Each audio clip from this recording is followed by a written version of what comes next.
Hey guys, welcome to the Behavior Techs Anonymous podcast. I am your host, Miss Ashley, and I'm a behavior tech. Let's reinforce some of my behaviors.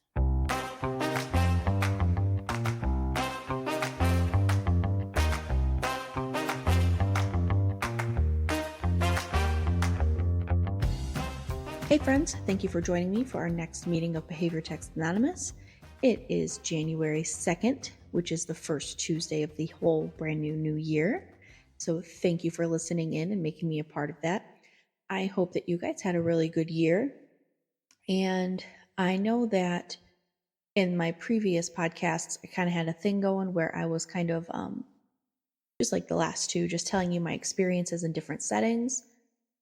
This episode was going to be about being in like a clinical setting, but I'm going to push pause on that one for a minute because I remembered that the BACB has published new updates for incoming RBTs. So these updates won't really concern the people who need to be like renewed, doing their renewal competencies and stuff. But for your initial competency, they have made some changes in the requirements. It's nothing super crazy, but I think it's worth noting just by the conversations that I've had with people wanting to become RBTs, just like on my Instagram and Reddit and stuff. But you are no longer able to just become an RBT just on your own independently starting January 1st. So starting like the new year, this is the thing now. So if you're brand new and you are considering to become an RBT, just keep this in mind and make sure that you are looking at the correct documentation and speaking to people who are aware of the update. I'm aware of the update because I actually follow the BACB podcast, and that's kind of where I learned the information. Anyway, so if you haven't looked at the initial competency yet, it's sectioned off into different little things. So I'm just going to read off the sections. It's the qualified assessors, timing, structure, administration, documentation, instructions, oversight, evaluation, blah, blah, blah, and then the actual assessment. And the changes happened in the qualified assessors section and in the instructions section. And these sections don't necessarily concern the RBTs. Like there's nothing that RBTs need to do for these sections. These sections are for the evaluators to look over and check off. But they're still important to know to make sure that you are getting like a qualified person. So anyway, to the qualified assessors, so they changed it in the new one.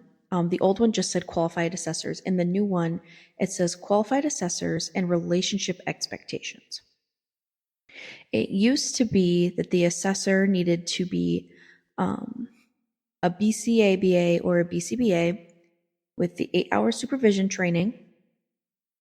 They needed to ensure the assessment is conducted in accordance to the requirements, sign the initial competency assessment, maintain records, ensure that the assessment meets quality standards.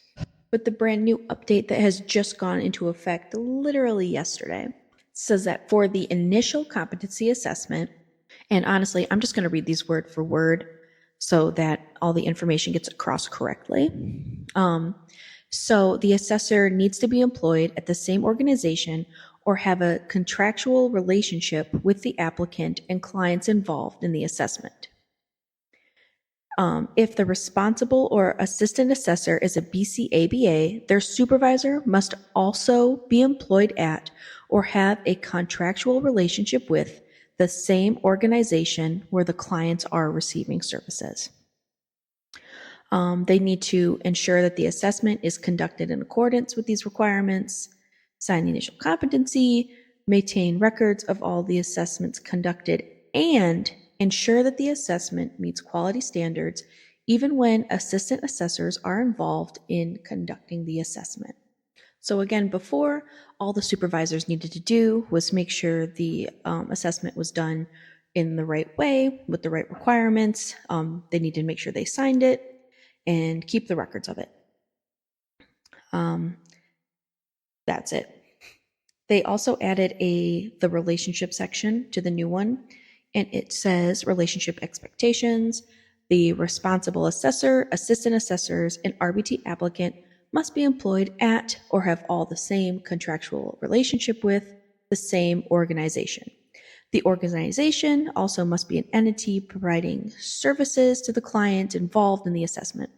If the responsible or assistant assessor is a BCABA, their supervisor must also be employed at all of the contractual relationships the same, yada, yada, yada. Basically everything I just already read to you.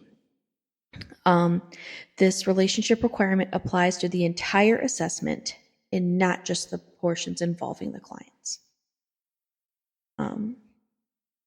So to me, what that means is that you have to make sure that you're getting certified by somebody who works with you in some kind of aspect, which is a big change for a lot of brand new RBTs who I know have just gone out and gotten the training and the competency done like all on their own, like found their own BCBA and stuff like that.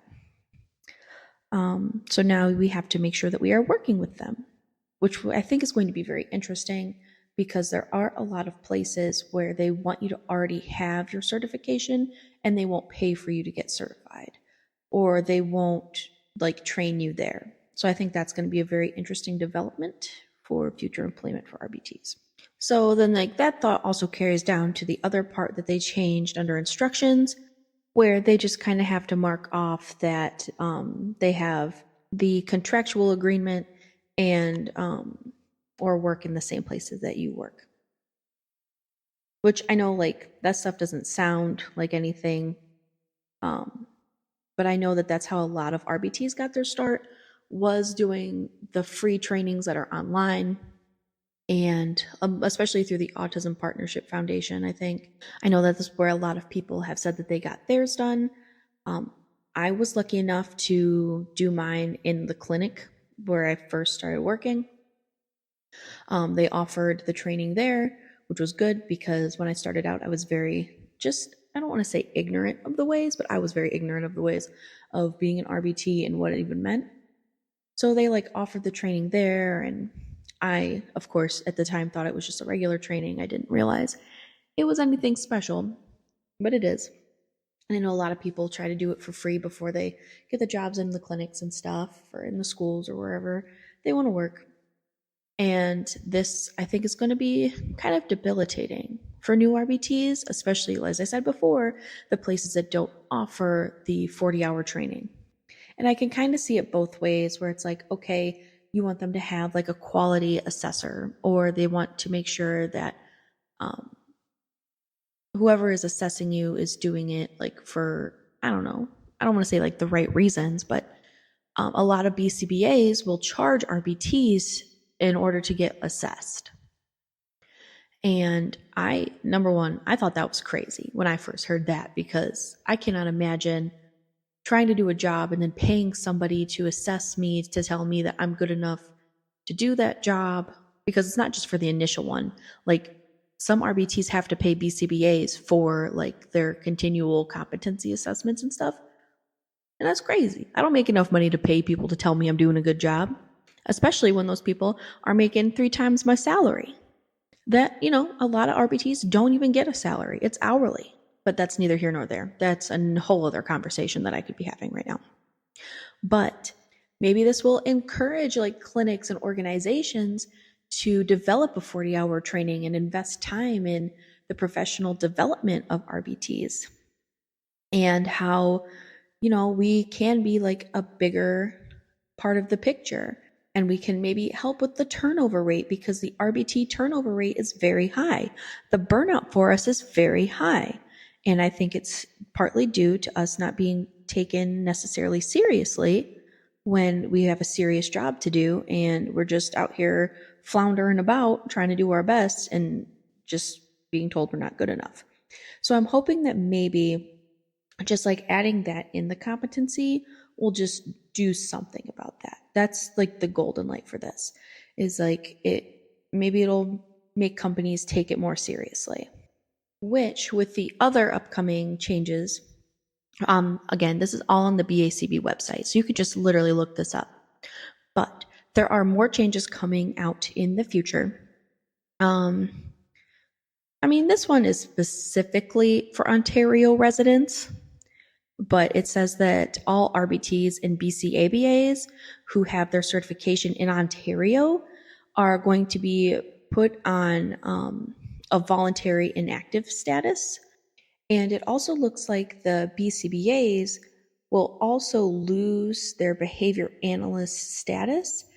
And this is all due to the College of Psychologists of Ontario not holding the same standards that the BACB would like for their behavior analyst program.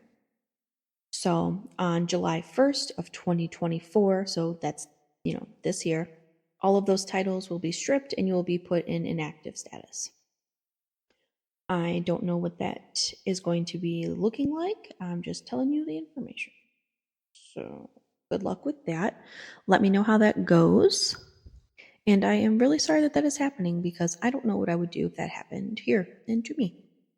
Some other changes that are coming up for RBT specifically in 2026, non-certified RBT supervisors, their roles will be eliminated, and that is like there's like RBT like coordinators and stuff that are able to like supervise like a bunch of different RBTs, or just like anybody who has like knowledge of ABA. They have been up to this point able to be supervisors for other RBTs. Now it's saying that you have to be a BCABA or a BCBA to be considered an RBT supervisor. And now we are finally down to the last two updates for the RBT things so far. These just came out this month. Nope, last month in December. So again, this won't happen until 2026, but the RBT eligibility and maintenance requirements are going to be changing. They have revised the core RBT eligibility and maintenance requirements. That includes like the training, the competency assessments, and also they're implementing professional development for RBTs. And the recertification cycles are going to be changing from every year to every 2 years with the implementation of the professional development. And the professional development is 12 hours within the span of 2 years. And as somebody who gets made fun of by their boyfriend for doing professional development for fun, 12 hours is nothing. It's the same kind that the BCBAs do, which I'm assuming it's going to be. They're really informational. You get to meet a lot of people during these little chats and stuff. It's really cool. I actually recommend you guys do it now. But anyway, it's going to be a requirement that we do 12 hours of professional development in the 2-year renewal cycle. The requirements committee has decided that now more than ever, RBTs must improve upon and learn new skills rather than just focus on their maintenance of entry-level skills. And I think this is because, like anybody can do the basics if they've been in here long enough, but that doesn't mean we're learning and developing.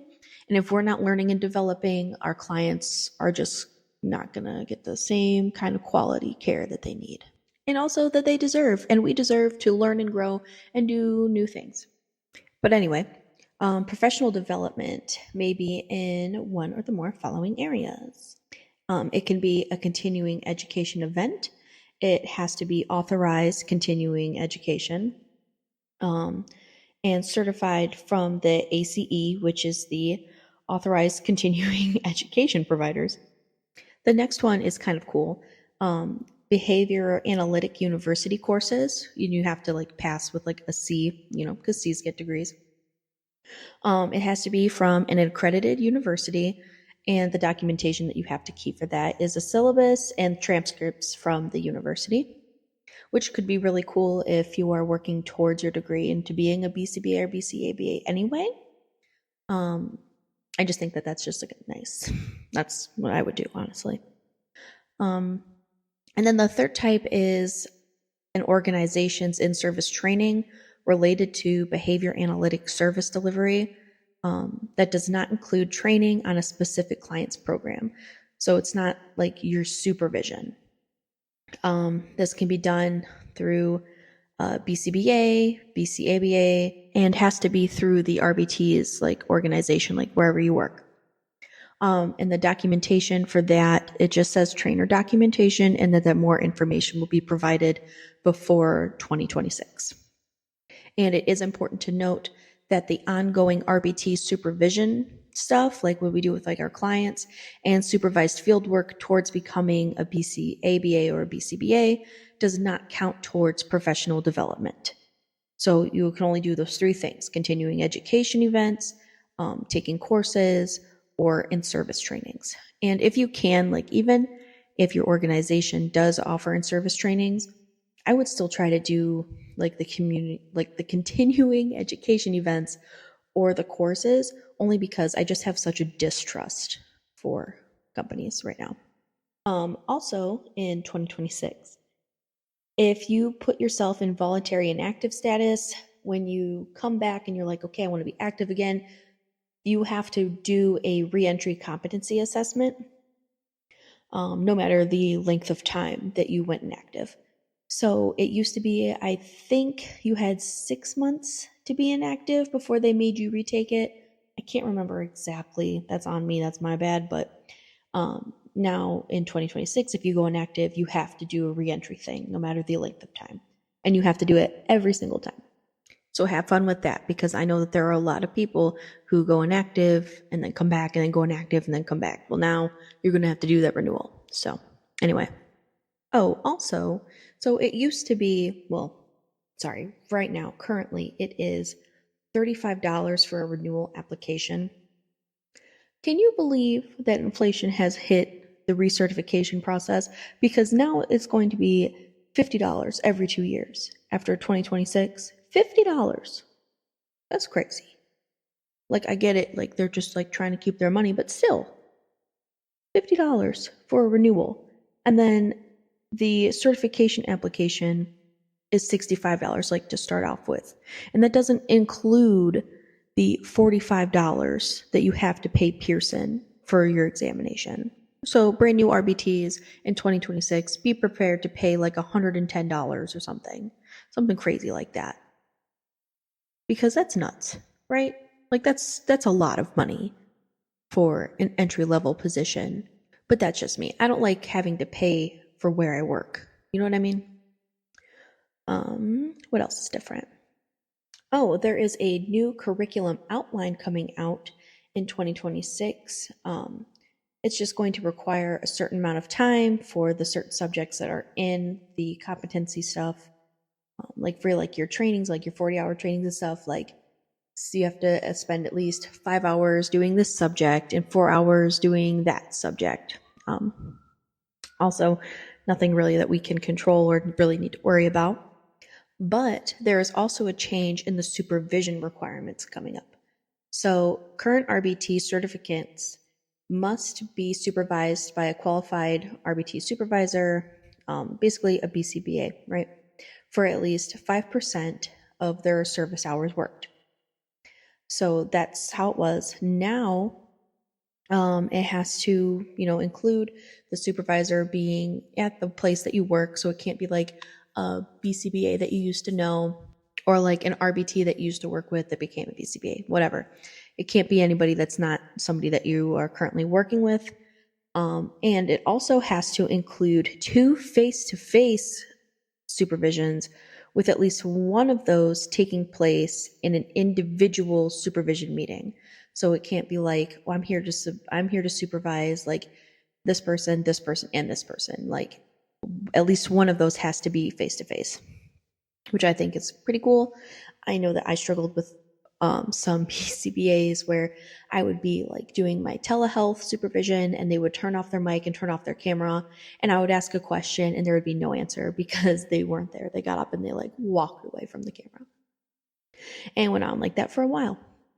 And I did report them to my boss, and it got taken care of, but I still felt bad doing it. Anyway, so that's cool to face-to-face. I do not know what that will mean for some people who are in home. I haven't really known BCBAs to go in home with the RBTs. I know some of them do, but a lot of them are strictly online. So that's also going to be interesting. I like when little changes happen because I get this little tinge of anxiety, and it's oh no, what's going to happen? I can control any of it anyway. That's pretty much it for the changes. The only other one would be the RBT test content outline, because they're going from the second edition to the new third edition in 2026. And it's the same amount of questions for the initial RBT certification thing. There's just a little bit more here and there. It's nothing crazy. It's for data collection and graphing, there used to be 12 questions with a weighted 16%, but now there's going to be 13 questions and it's going to be worth 17% of the final score. That's basically the behavior acquisition is the biggest change. Because it used to be 24 with a 32% weight, and now it's 19 questions with a 25% weight. So that's the biggest change. Again, it's not going to affect anybody who is already an RBT, and the people who have not taken the test yet are not going to notice a difference anyway. So that is, I believe, it for right now. If I come across any changes or if I forgot anything, I will let everybody know in the next podcast episode. Again, you can find all this information yourselves on the BACB website. It's really not hard to find it all. You literally just go in there and it's right there for you. And while you're there, you can check out the RBT ethics code, but you don't have to check out 1.10 because I'm about to read it to you. RBTs avoid multiple relationships with clients, coworkers, and supervisors. Multiple relationships occur when there is a mixing of two or more relationships. Examples are friends, family members, employee, employer, blah, blah, blah. That may result in conflicts of interest and risk of harm to the client. If RBTs find that a multiple relationship has developed, they will immediately inform the supervisor and work to resolve it and document these actions. If the multiple relationship involves their supervisor, RBT should report it to their supervisor's manager or other appropriate entity, like HR or the BACB, apparently, and document this communication. So if you're out there trying to mac on anybody, make sure you apparently tell the whole organization that you're doing it. All right.